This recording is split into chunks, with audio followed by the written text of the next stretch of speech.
नमस्कार। कृष्ण लीला की इस श्रृंखला में आज हम कृष्ण के जीवन से संबंधित कुछ ऐसी घटनाओं के बारे में जानेंगे जो कि बहुत कम लोग जानते हैं। कृष्ण को कौन सा शाप मिला था और क्यों मिला था, जिसके कारण उनका वंश सहित नाश हो गया। कृष्ण ने अपना वचन क्यों तोड़ा था और कृष्ण की सेना कृष्ण के खिलाफ ही क्यों लड़ी थी। इन सब पहलुओं को हम आज विस्तार से जानेंगे। महाभारत की लड़ाई में श्री कृष्ण ने कोई अस्त्र या शस्त्र उठाया ही नहीं। उन्होंने सिर्फ अर्जुन के सारथी बनने की बात स्वीकारी थी और पूरे युद्ध में अपने उपदेश दिए थे।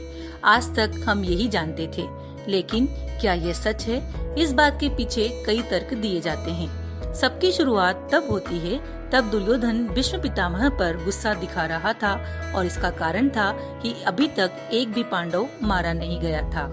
अब भीष्म ने दुर्योधन को क्या उत्तर दिया, इसके बारे में भी कई कहानियां हैं। पहली कहानी के मुताबिक भीष्म गुस्सा होकर दुर्योधन को मंत्र पढ़कर 5 सोने के तीर देते हैं और कहते हैं कि उन्हीं से कल पांडवों का अंत होगा। इस पर दुर्योधन तीर अपने पास रख लेते हैं। जबकि कृष्ण को ये बात पता चलती है तो वह अर्जुन को दुर्योधन के पास भेजते हैं। कथाओं में ये किस्सा मशहूर है कि अर्जुन ने दुर्योधन की जान बचाई थी और दुर्योधन ने अर्जुन को वचन दिया था कि वह उससे कुछ भी मांग सकता है। इसी में कृष्ण अर्जुन को दुर्योधन से 5 सोने के तीर मांगने को कहते हैं। दुर्योधन दे देता है। भीष्म पितामह इस बात से खफा हो जाते हैं और अर्जुन को मारने के लिए युद्ध करते हैं। भीष्म के आगे अर्जुन टिक नहीं पाते और गिर जाते हैं। उस समय श्री कृष्ण का रथ टूट जाता है और वह पहिया उठाकर भीष्म को मारने के लिए आगे बढ़ते हैं। हालांकि अर्जुन उन्हें रोक लेता है और बाद में भीष्म रथ से गिरकर तीरों पर गिर जाते हैं, लेकिन फिर भी कृष्ण ने हथियार तो उठा ही लिया था। इसी घटना के अंतर्गत दूसरी कहानी में भीष्म दुर्योधन से वादा करते हैं कि वो द्रौपदी को विधवा बना देंगे 5 पांडवों को मारकर। जब कृष्ण को इस बात का पता चलता है तो वो द्रौपदी को भीष्म के पैर छूने को कहते हैं, बिना ये बताए कि वो द्रौपदी है। द्रौपदी ऐसा करती है और भीष्म उसे सदा सुहागन रहने और लंबी आयु का आशीर्वाद देते हैं। जब उन्हें सच का पता चलता है तो वह कृष्ण से नाराज हो जाते हैं। उस समय कृष्ण कहते हैं कि आपका वचन मेरी वजह से टूटा तो मेरा वचन भी आपकी वजह से टूटेगा, और इसके बाद ही अर्जुन को बचाने के लिए वो रथ का पहिया उठाते हैं। श्राप के कारण कृष्ण की मृत्यु कैसे हुई? महाभारत की लड़ाई में गांधारी के 100 पुत्रों की मृत्यु हो गई थी।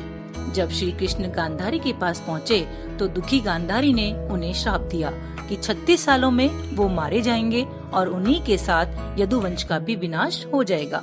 श्री कृष्ण ये जानते थे कि यदुवंश अब लोभ और मोह में आ चुका है, इसलिए उन्होंने सिर्फ तथास्तु कहा।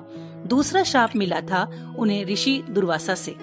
दुर्वासा ऋषि ने कृष्ण को अपने पूरे शरीर में खीर लगाने को कहा था।